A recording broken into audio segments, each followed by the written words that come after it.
한국 전쟁 시기 검은 대륙에서 날아온 숨겨진 영웅들 이야기를 아시나요?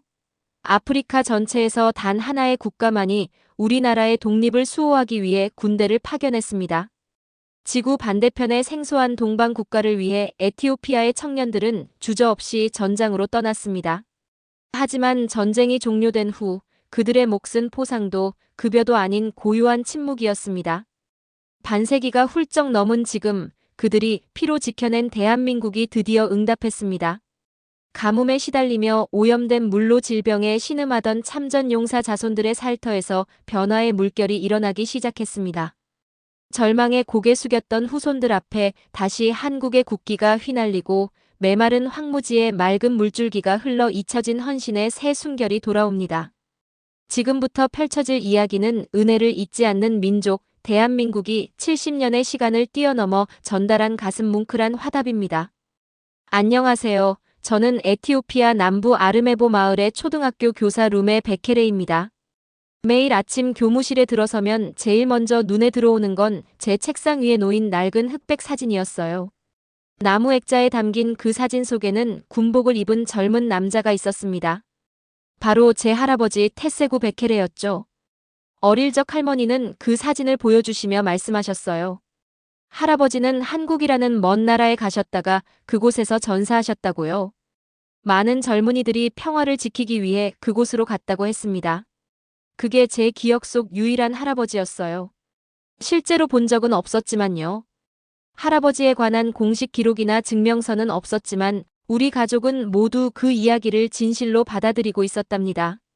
창밖을 바라보니 아침 햇살이 교정을 비추고 있었어요.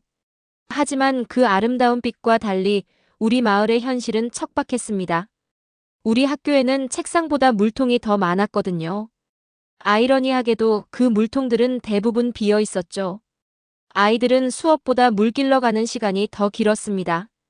오늘도 반쯤 빈 교실에서 칠판에 분수 문제를 적고 있었어요. 분필가루가 손에 묻어 하얗게 변해 있었죠.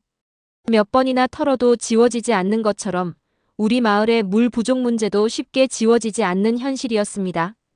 선생님, 물이 다 떨어졌어요. 8살 미카엘이 작은 목소리로 말하고 있었어요. 그 목소리에는 물 부족에 익숙해진 체념이 담겨 있었죠. 저는 고개를 끄덕이며 물길 당번표를 확인하고 있었어요. 오늘은 미카엘의 차례가 아니었는데도 자원했네요. 그만큼 갈증이 심했나 봅니다.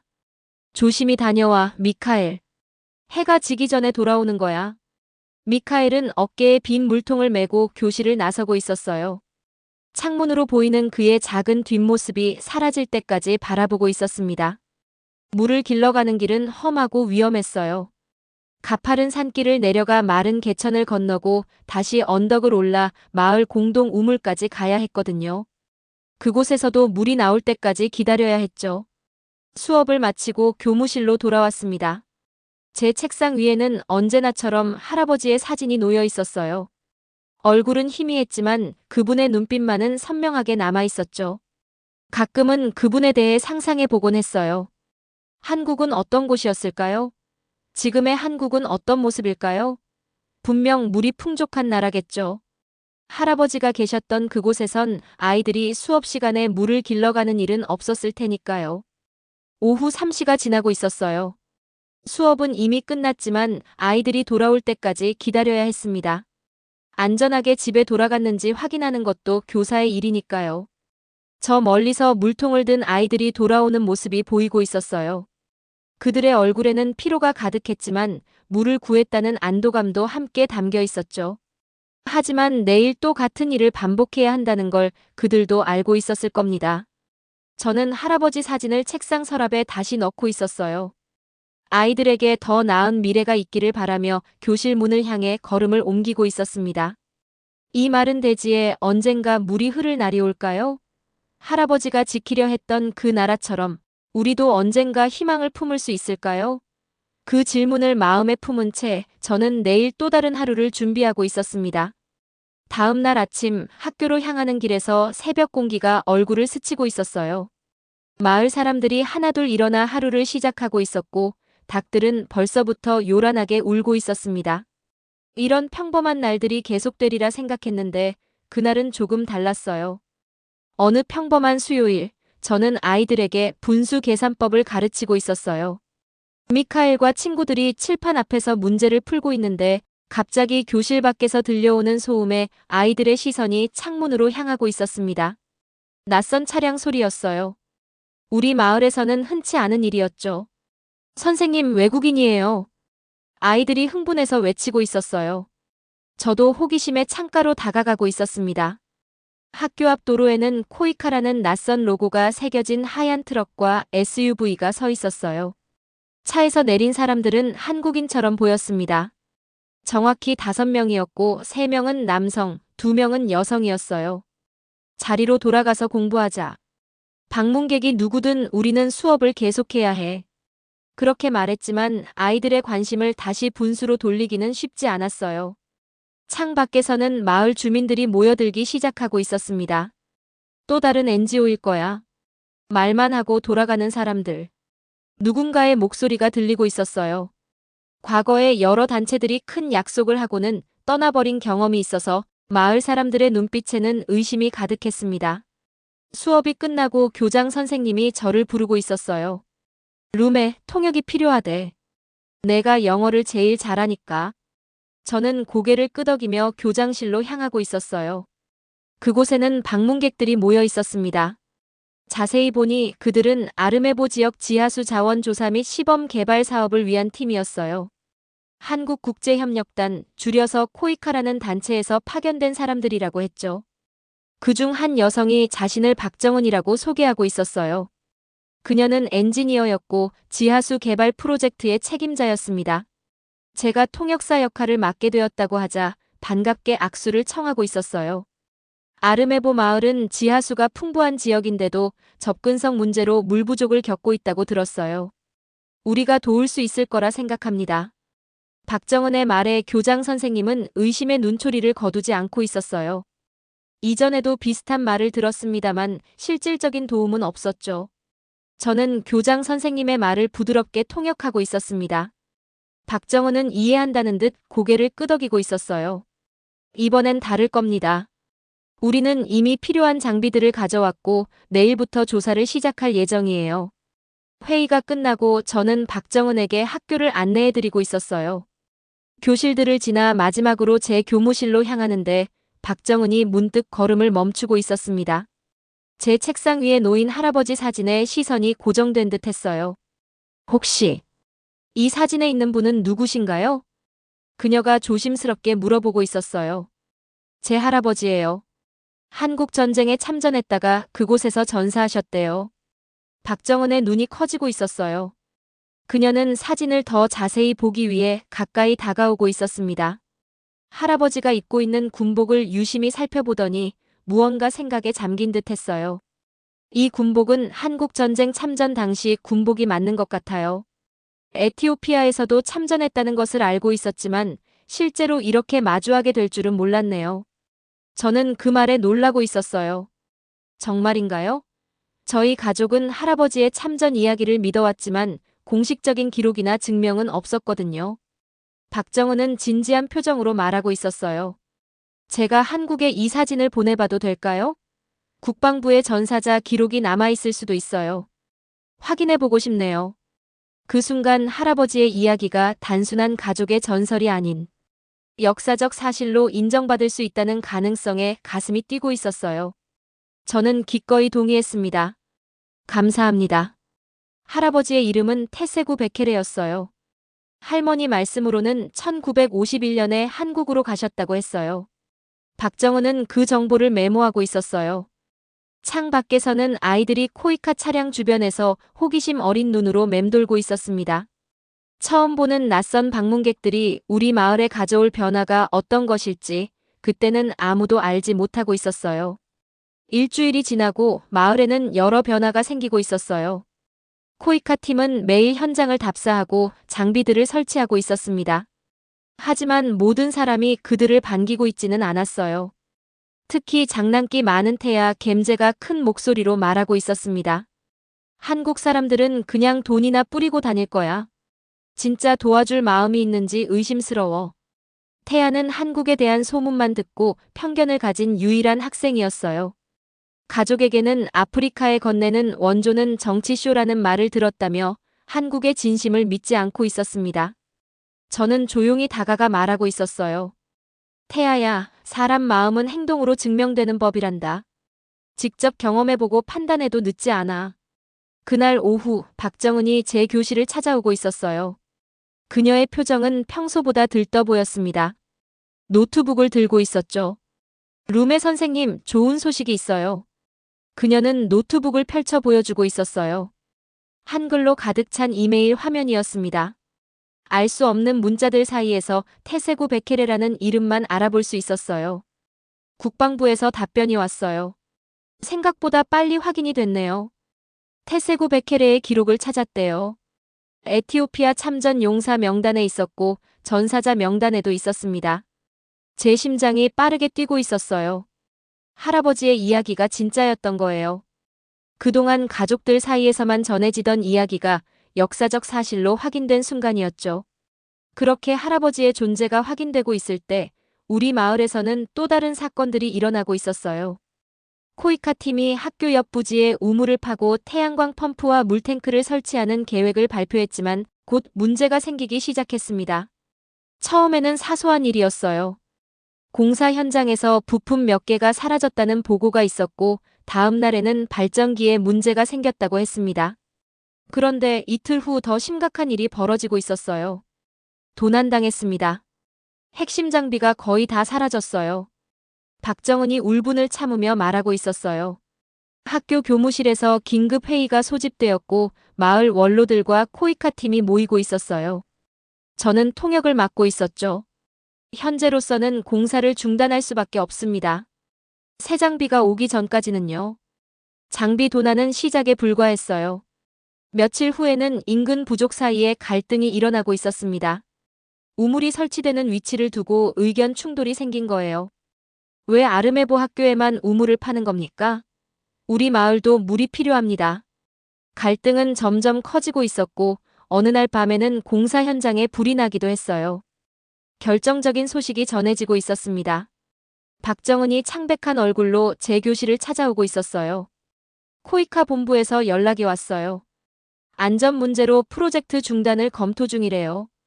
7일 내 철수 준비를 하라는 지시가 내려왔습니다. 그 말을 듣는 순간 가슴이 무너져 내리고 있었어요. 이제 막 피어나기 시작한 희망이 다시 사라지는 것 같았습니다. 다음 날 학교에서 작은 사고가 있었어요. 미카엘의 여동생인 사리아가 오염된 물을 마시고 심한 배탈이 나고 있었습니다. 그녀는 수업 중에 갑자기 쓰러졌고 급히 마을 의료소로 데려가고 있었어요. 선생님, 사리아가 아파요. 물 때문이래요. 미카엘이 울면서 말하고 있었습니다. 의사는 수인성 질병이라고 진단하고 있었어요. 마을에서는 흔한 일이었지만 지금은 특히 더 마음이 무거웠습니다. 그날 밤 저는 깊은 고민에 빠져 있었어요. 책상 서랍을 열고 할아버지의 사진을 꺼내 무릎 위에 올려놓고 있었습니다. 할아버지, 어떻게 해야 할까요? 당신이 지키려 했던 나라에서 온 사람들이 이제 우리를 떠나려고 해요. 창 밖으로는 보름달이 떠오르고 있었어요. 할머니가 들려주셨던 이야기가 생각나고 있었습니다. 할아버지가 보낸 편지에는 달은 어디서나 같구나. 내가 이곳에서 보는 달을 너도 보고 있을 거야 라고 쓰여 있었다고 했어요. 문득 아이디어가 떠오르고 있었습니다. 박정은에게 전화를 걸고 있었어요. 제가 도울 방법이 있을 것 같아요. 제 이야기를 한국에 전할 수 있을까요? 다음 날 아침 박정은과 함께 학교 교정에 앉아 있었어요. 그녀는 작은 카메라를 설치하고 있었습니다. 이렇게 하면 영상 편지를 촬영할 수 있어요. 본부와 참전용사 유족회, 보훈처에 보낼 거예요. 카메라 앞에 앉아 할아버지의 사진을 들어 보이고 있었습니다. 안녕하세요. 저는 태세구 베케레의 손녀 룸의 베케레입니다. 70년 전 이 마을의 청년이 한국으로 갔습니다. 그곳에서 평화를 위해 목숨을 바쳤죠. 지금 그의 후손들은 물 한 통 없이 살아가고 있습니다. 한국은 그분의 희생을 기억해 주실 수 있나요? 우리 아이들이 매일 물을 얻기 위해 산을 넘고 있습니다. 오염된 물로 병에 걸리기도 해요. 할아버지께서 지키려 했던 한국이 이제는 우리 아이들의 미래를 지켜주세요. 영상을 보낸 후 일주일 동안 소식이 없었어요. 코이카 팀의 철수 준비는 계속되고 있었고 아이들은 이제 우물에 대한 이야기를 하지 않게 되고 있었어요. 선생님, 한국 사람들이 정말 가버리나요? 미카엘이 수업이 끝난 후 물어보고 있었어요. 아직 모르겠어. 하지만 그들이 떠나더라도 우리는 계속 배우고 성장할 거야. 희망적인 말을 하려 했지만 제 목소리에도 확신이 없었어요. 열흘째 되는 날, 박정은이 달려오고 있었습니다. 룸에 영상이 화제가 되고 있어요. 한국에서요. 화면에는 제가 찍은 영상이 한국 뉴스에서 방송되는 장면이 있었어요. 한국 전쟁 참전국 에티오피아의 현실을 다루고 있어요. 당신의 할아버지 이야기와 마을의 물 부족 문제를요. 소셜미디어에서도 퍼지고 있어요. 스마트폰 화면에는 수많은 댓글이 달린 게시물이 보이고 있었어요. 박정은이 몇 개를 번역해주고 있었습니다. 은혜는 잊지 말자. 참전국 후손들을 도와야 한다. 우리의 자유를 위해 목숨 바친 분들을 기억하자. 댓글들은 계속 이어지고 있었고 공유 숫자는 빠르게 늘어나고 있었어요. 제 이야기가 지구 반대편 사람들의 마음을 움직였다니 믿기지 않았습니다. 참전용사 유족회에서 성명을 발표했대요. 에티오피아 참전용사 후손들을 지원하는 특별 프로그램을 확대하겠다고요. 박정은의 목소리는 흥분으로 가득 차 있었어요. 저는 할 말을 잃고 있었습니다. 단순한 영상 편지가 이렇게 큰 반응을 일으킬 줄은 몰랐으니까요. 그날 오후 박정은은 긴급 화상 회의를 하고 있었어요. 코이카 본부, 외교부, 그리고 참전용사 유족회 관계자들이 참석했다고 해요. 회의가 끝난 후 그녀가 환한 미소를 지으며 달려오고 있었습니다. 프로젝트 중단 결정이 철회됐어요. 오히려 예산이 증액되었다고 합니다. 그 소식에 저도 모르게 눈물이 흐르고 있었어요. 할아버지의 희생이 70년이 지난 지금 다시 한번 우리 마을에 희망을 가져다 준 것이었습니다. 다음 날 아이들에게 좋은 소식을 전하고 있었어요. 교실은 환호성으로 가득 차고 있었습니다. 그리고 놀랍게도 아이들이 종이로 만든 태극기를 들고 있었어요. 한국 국기예요. 태극기라고 해요. 할아버지가 지키려 했던 나라의 상징이죠. 소식은 빠르게 마을 전체로 퍼지고 있었습니다. 오랜만에 마을에 활기가 돌고 있었어요. 며칠 후 마을 입구에 낯선 차량들이 들어오고 있었어요. 코이카 차량과 함께 에티오피아 정부 차량도 보이고 있었습니다. 마지막 차에서는 참전용사 유족회 대표단이 내리고 있었어요. 비행기로 14시간을 날아오셨다고 합니다. 제 심장이 빠르게 뛰기 시작하고 있었어요. 차에서 내린 한국인들 중 한 노인분은 지팡이를 짚고 계셨는데 90대로 보였습니다. 이분은 할레게르 아시파우 장군님이세요. 할아버지와 같은 전투에 참가하셨대요. 놀라움에 말을 잇지 못하고 있었어요. 할아버지와 함께 싸웠던 분이 직접 오셨다니. 그분은 천천히 걸어와 제 앞에 서고 있었습니다. 당신의 할아버지 덕분에 제가 지금 여기 있을 수 있었다고 합니다. 1951년 9월 14일 양구 전투에서 당신의 할아버지가 이분을 지켜주셨대요. 그 말을 들은 순간 온몸에 전율이 흐르고 있었어요. 노인은 떨리는 손으로 낡은 사진 한 장을 꺼내 보여주고 계셨습니다. 그 사진 속에는 제 할아버지로 보이는 청년이 있었어요. 미안하다고 하세요. 그리고 고맙다고요. 이제야 빚을 갚을 수 있게 되어 기쁘다고요. 학교 운동장에는 마을 주민들이 모두 모이고 있었어요. 코이카 에티오피아 지부장이 공식 발표를 시작하고 있었습니다. 한국 외교부와 코이카는 아르메보 지역 통합수자원 개발 사업 예산을 2배로 증액하기로 결정했습니다. 통역을 마치자 환호성이 터져나오고 있었어요. 사람들은 기쁨에 넘쳐 서로를 껴안고 있었습니다. 1년이 지난 뒤 우리 마을은 완전히 달라지고 있었어요. 학교 옆 부지에는 50m 깊이의 우물이 완성되었고 태양광 펌프가 설치되어 있었습니다. 물 탱크는 학교 뒤편 언덕 위에 자리 잡고 있었어요. 이제 아이들은 더 이상 물을 길러 먼 길을 걸어가지 않아도 됐어요. 수인성 질병도 크게 줄었고 학교 출석률도 높아지고 있었습니다. 한 에티오피아 평화의 학교로 지정된 우리 학교에는 새 교실과 도서관도 생겼어요. 선생님, 이제 물길로 안 가도 돼요. 미카엘이 기쁜 표정으로 말하고 있었어요. 그는 이제 9살이 되었고 한국어로 안녕하세요, 감사합니다를 또박또박 말할 수 있게 되고 있었습니다. 태아도 달라지고 있었어요.